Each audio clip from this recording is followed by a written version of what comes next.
Okay, good morning. So now the present topic is Telegan's theorem. Previous class, Thevenin's, Norton's, superposition theorem, maximum power transfer theorem. Those four are the big theorems. These theorems which we are going to discuss is small theorems. So we'll start with Telegan's theorem. This theorem is very simple. So the total power in the network is zero. Total power, it can be dissipation or it can be supplied, is always equal to zero. But only one condition is KVL and KCL are satisfied. So you can't apply Telegan's theorem to this case. To consider this example,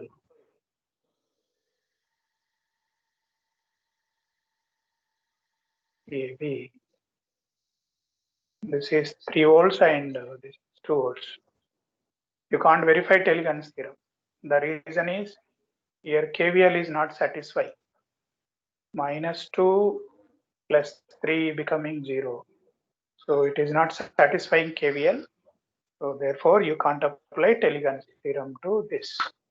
A network which satisfy KVL and KCL only, Telegan's theorem is satisfied. So total power can be a dissipation or supplied anything.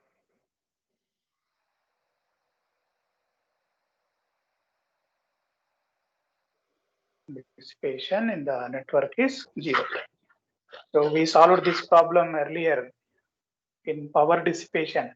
In one example, total power is becoming 0. So in power dissipation topic, all those problems we can solve under this Telegan's theorem. So this is the statement, this is mathematically VK voltage into current is a power, K is equal to 1 to N. So V1 I1 plus V2 I2 and so on. K indicates the branch number. So every branch, what is the power? So power in all the elements is becoming 0 under this condition. So this much is sufficient for Telegan's theorem. Problems you refer power dissipation topic. Those problems comes under this theorem. Next theorem is Miller's theorem. This is also another simple. So this theorem is like this. There is no statement here. This resistor R is connected between V1 and V2. A resistor R is connected across V1 and V2. I1 flowing from V1 to V2, I2 flowing from V2 to V1. Now there is another node V3 which is connected to ground. Now in this Miller's theorem, for what value of resistance here, R prime, for what value of R prime which is connected between V1 and V3, so that same value of current will flow. So that same value of current I1 will flow. Here I1 value is how much? V1 minus V2 by R. I1 value is V1 minus V2 by R. But here R is connected between V1 and ground. Na? If same resistor R is removed and connect here, same current I1 will not flow. To flow same current, what should be the value of this resistance? That is the main theme of this theorem. So to find out R prime, look at this derivation. I1 equal to V1 minus V2 by R. V1 is common, 1 minus V2 by V1 by R. And let V2 by V1 is equal to some constant to K. So in terms of K, 1 minus K by R. Then we can also write V1 by, this will come down now, R by 1 minus K. This is replaced with R prime. So what is the R prime value is R by 1 minus K. If you replace this current I1, this current I1, both are equal. The same way this side current is I2. So for what value of R double prime, same current I2 will flow. So you can just go through this. Similarly, here you get R by 1 minus 1 by K. R by 1 minus 1 by K. You can also write it as RK by K minus 1. Any one of the way you can write. So this side is R by 1 minus K. This side is R by 1 minus 1 by K. You remember these two formulas, it is enough. This is what Miller's theorem. Now, one time in the GATE exam, they asked like this. So there is one resistor here, Z.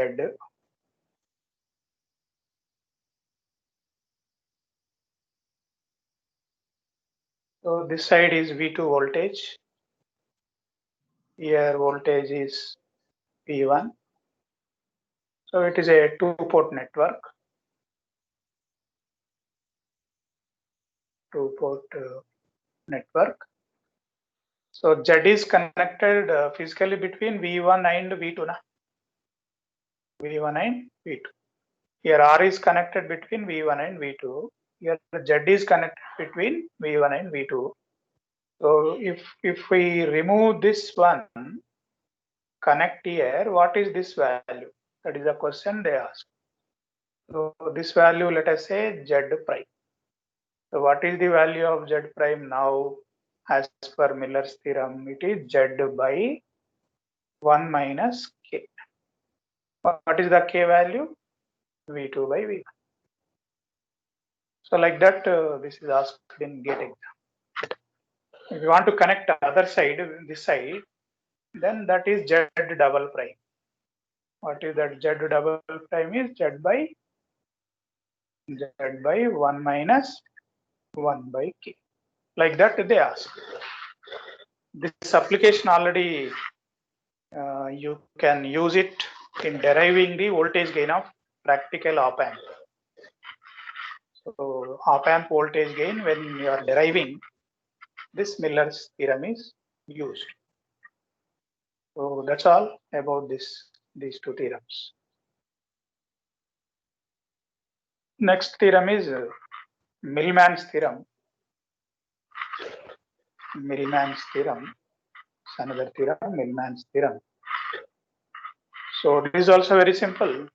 This theorem is used to combine many voltage sources into many voltage sources which are in parallel into single voltage source equivalent, and combined many current sources in series into single current source equivalent. So this is the statement. Many voltage sources parallel. So this is one voltage source V1 R1, V2 R2, V3 R3, like that n number of voltage sources connected in parallel. And these voltage sources which are in parallel can be combined into or simplified into or expressed in the form of single voltage source equivalent, voltage source series with resistor. This voltage source is Vm, this resistance Rm. So Vm formula, Rm formula given.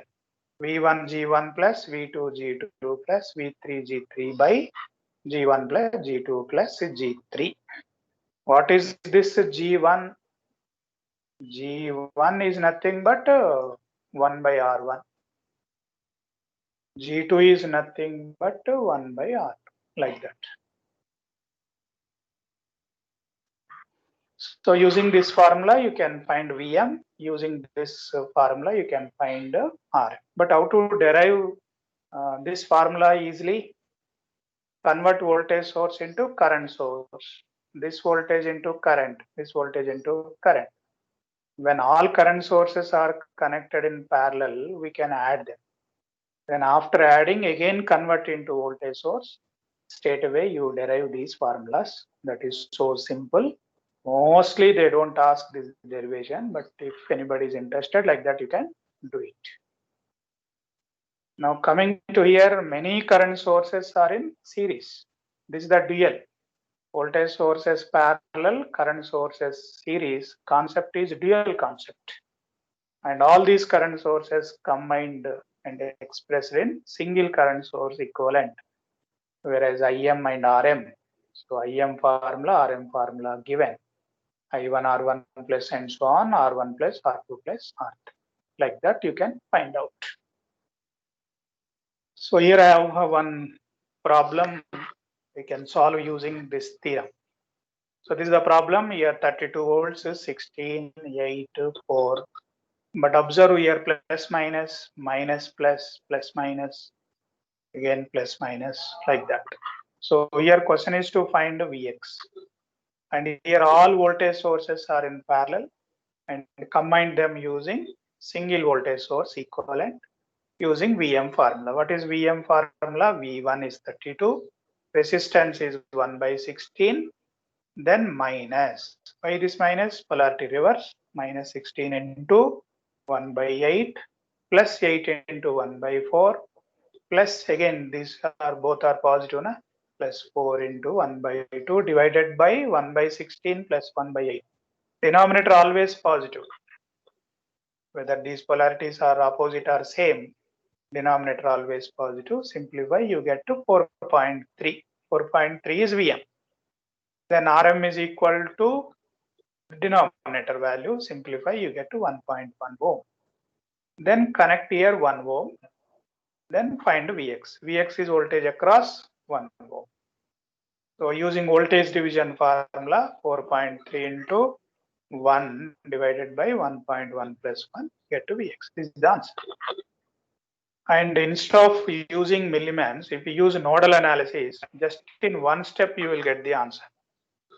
With a single step you will get the answer. Using nodal. So all are connected here, only one node, that node is Vx. I assumed all currents are entering and this particular current leaving. So 32 minus Vx by 16, 32 minus Vx by 16 plus minus 16 minus Vx by 8, minus 16 minus Vx by 8, like that. You write equated to Vx by 1, solve for Vx, you will get same answer. So nodal it takes 1 minute. Millman's theorem it will take 2-3 minutes. But anyway, this is how you can solve using Millman's. Nodal is anyway powerful technique. So many voltage sources parallel, you can probably use this Millman's theorem. Many current sources in series, also you can use this theorem. But be careful when selecting this plus minus. According to this polarity, you have to change. You have to select plus minus carefully. So that's all about this Millman's theorem. Next, reciprocity theorem. Reciprocity theorem.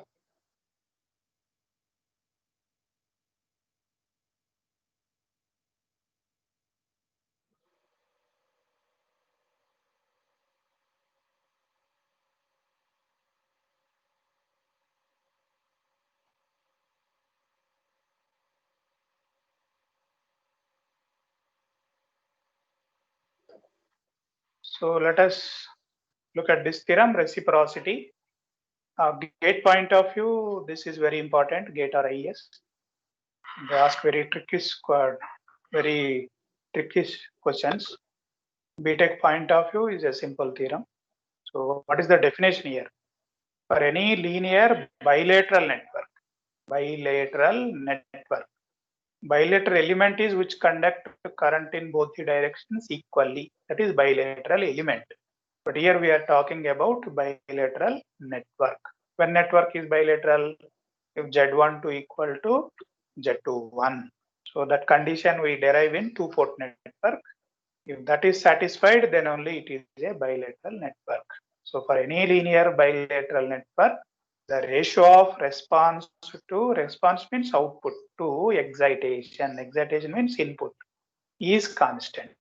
So ratio of output to input is constant. even if response and excitation is interchanged. Exchange is different, interchange is different. Exchange means you give a shirt, you take another shirt is exchange. Interchange means give a shirt to take pant. Like that. It is an interchange. So even if you interchange, your ratio remains same. So this is the condition already explained. This is the statement, theorem statement. Now here again, three cases are there: case 1, case 2, case 3. So case 1, V1, this network is a bilateral network. So what are the conditions here? This network must be linear. One condition is linear. This network must be linear. Second condition is bilateral. Bilateral, but no source inside it. That box is a passive network. Passive network. Dependent sources allowed inside. Dependent sources are allowed.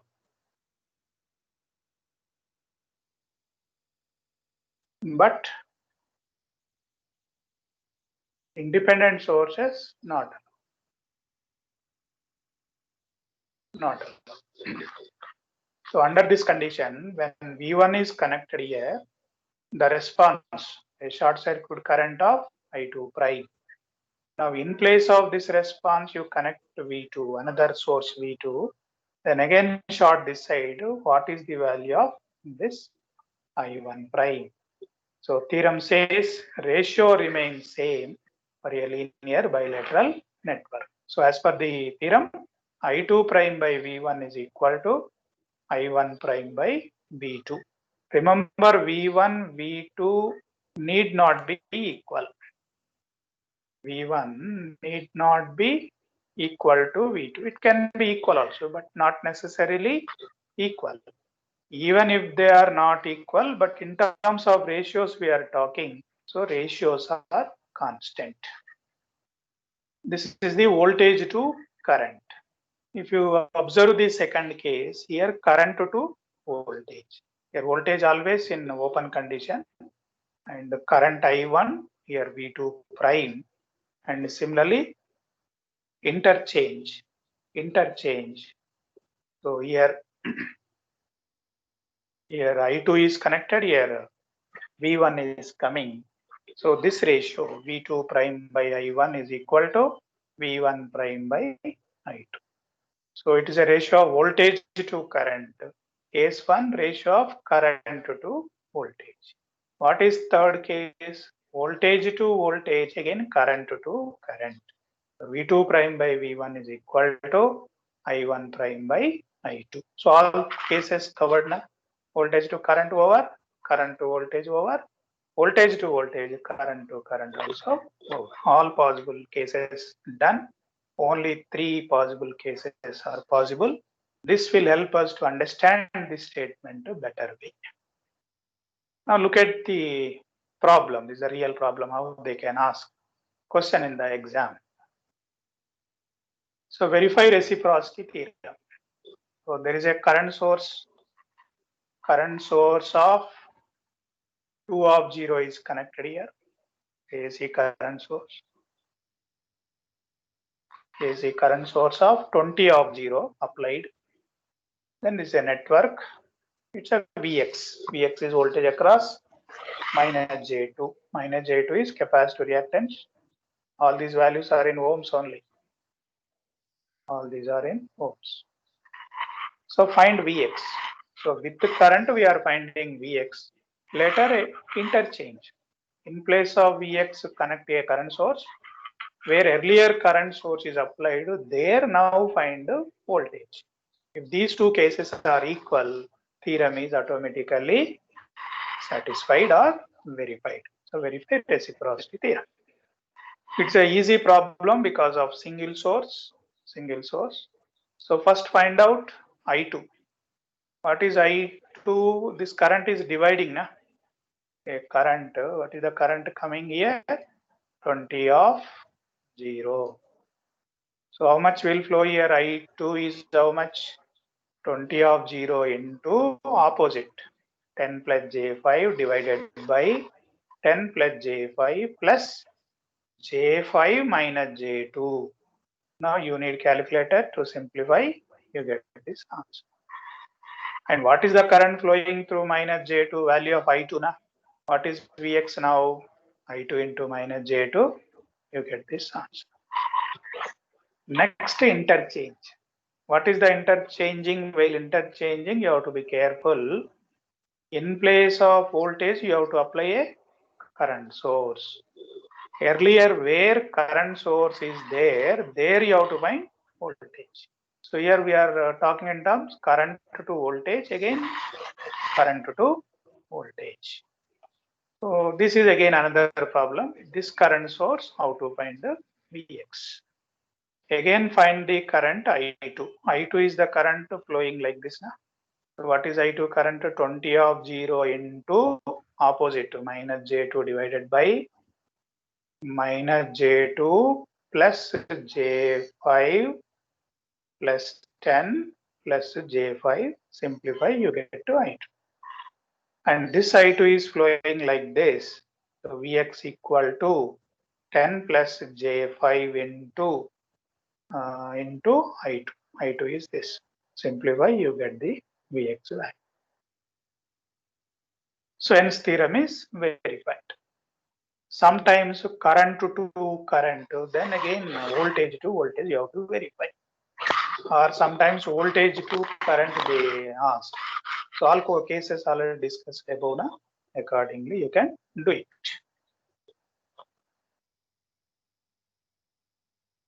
So these cases I will not do it for you.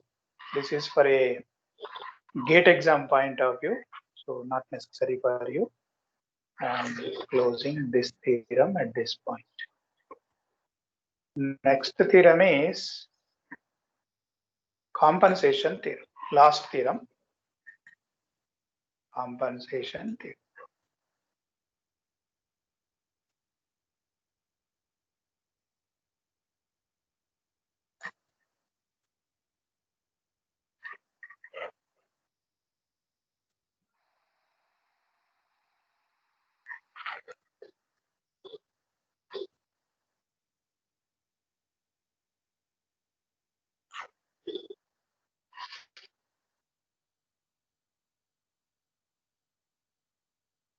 Compensation theorem.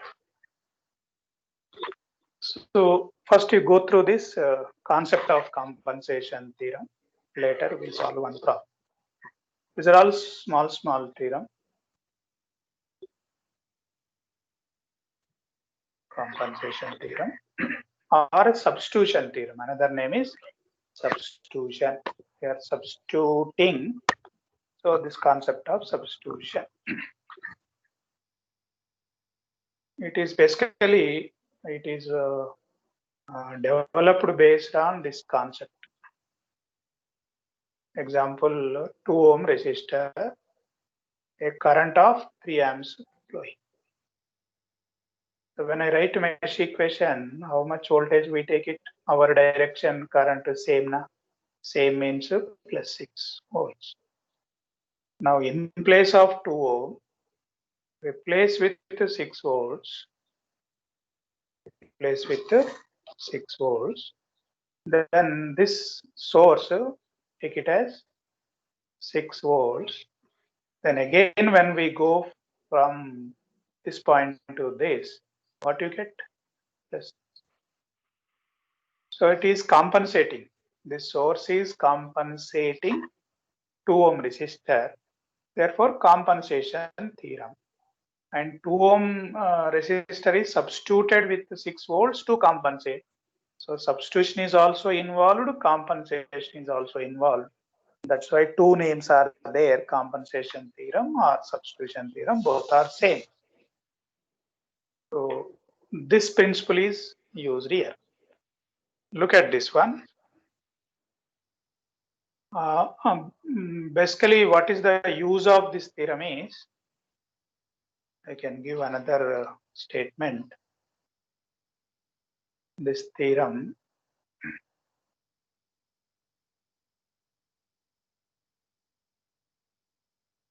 useful to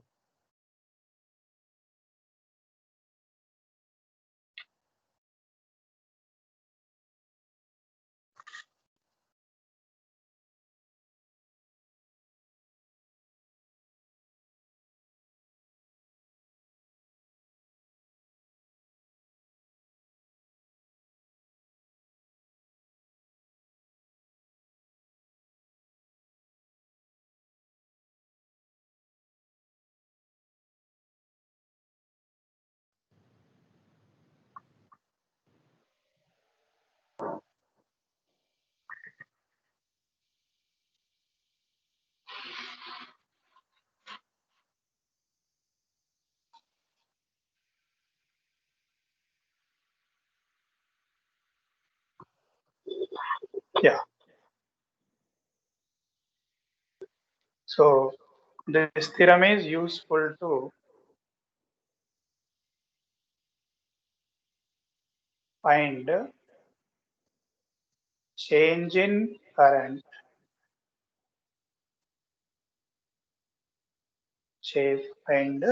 useful to find change in current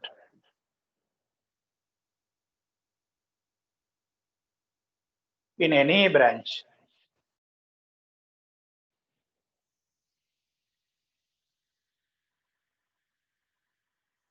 due to change in impedance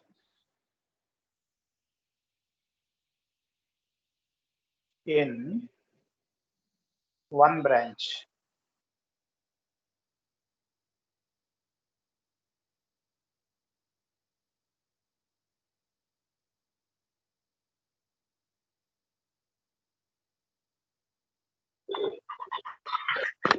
Some problem coming.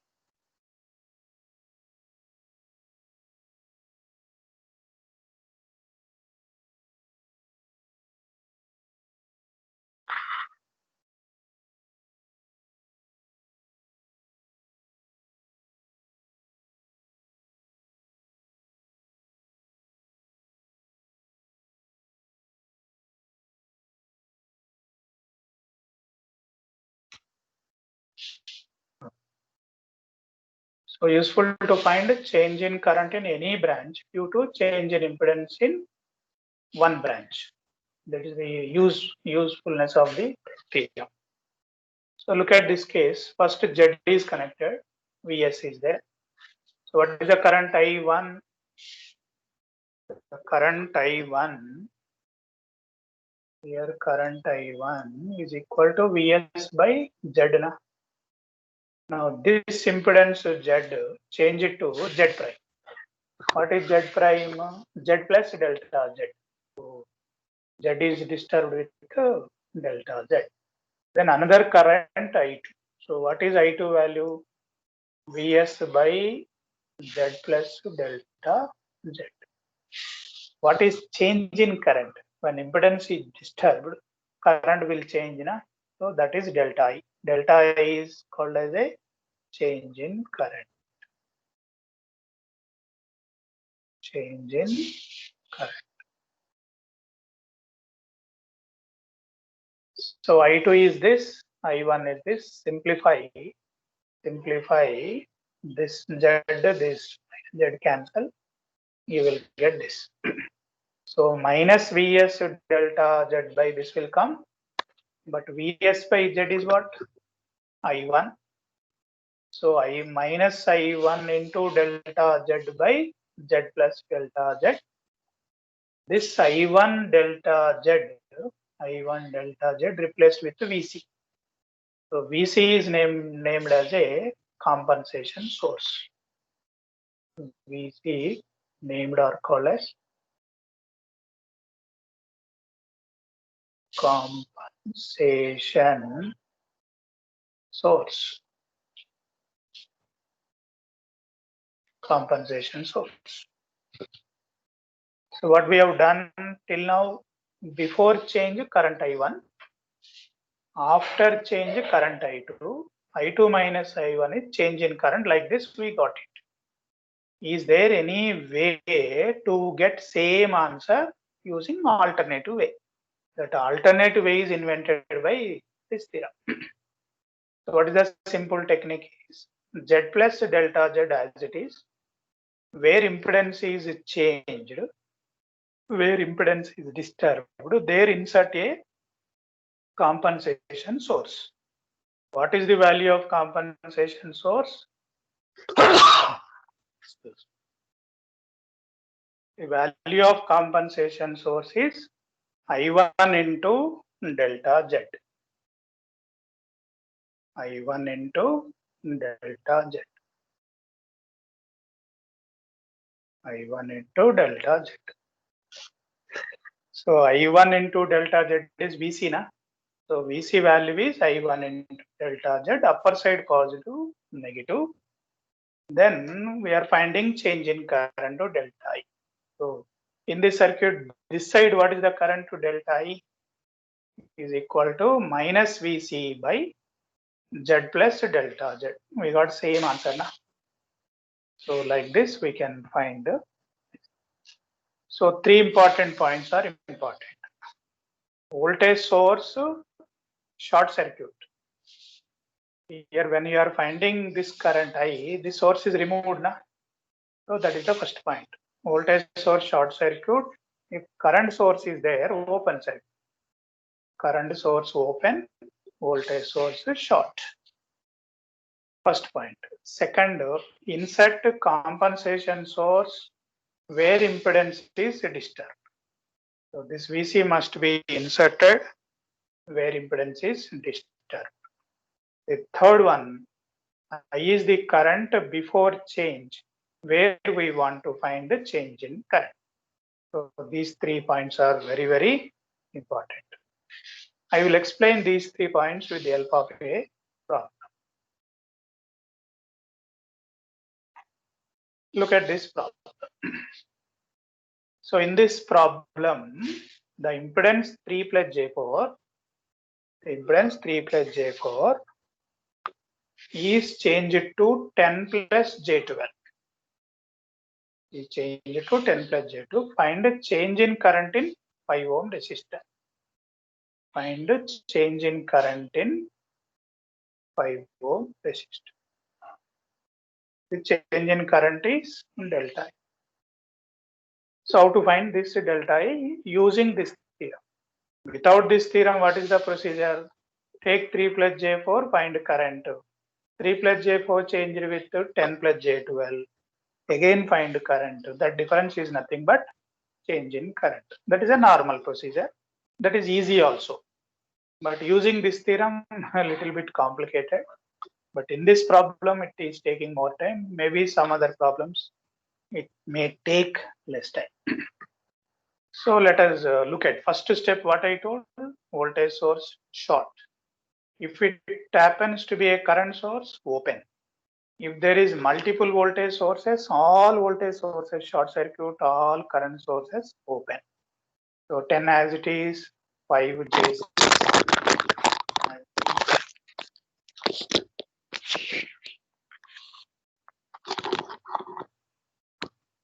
5J6 as it is. Now 3 plus J4 change it to 10 plus J12, changed impedance. Insert the compensation source where impedance is disturbed. So VC value is equal to I into delta Z. Then now to find delta Z is nothing but 10 plus J12 minus of 3 plus J4. So what is the change? So you are getting 7 plus J8. Next, what is this I? What I said I is the current before change. I is the current here before change where we want to find the change in current. Change in current we are finding in this branch. You have to find current I in the same branch but before change. So look at this circuit, solve for I. I is flowing through 5 ohm. So for that purpose, this circuit again taken 10 of minus 20, etc. find out the total impedance looking from the source. So what is the total impedance looking from the source? ZT is equal to 10 plus 5 plus J6 parallel with 3 plus J4. Then total current IT equal to voltage source divided by ZT. Simplify, you will find I. Then VC equal to I into delta Z. Delta Z already done. 7 plus 8 is delta Z. By multiplying this, you will get the VC. So this VC you have to substitute here. This VC you have to substitute here. With this value of VC, what you have to find? Delta I. So to find delta I, again, total impedance, now I am calling ZT prime. What is ZT prime? 10 plus J12. Looking from the source. That is series with 10, which is parallel with 5 plus J6. So simplify this, you will get the ZT prime. Then find out IT prime. What is IT prime? VC divided by ZT prime. So we know VC, we know ZT prime, we can find IT prime. Now finally what we need? Delta I. What is delta I? Total current IT prime is dividing between 10 and 5 plus J6 using current. So this will give the change in current. How do you verify this answer correct or wrong? Before find current I1, after change find current I2. Difference is nothing but delta I. So like this, we can solve using this compensation or substitution theorem. So now I am stopping at this point. So all theorems are over.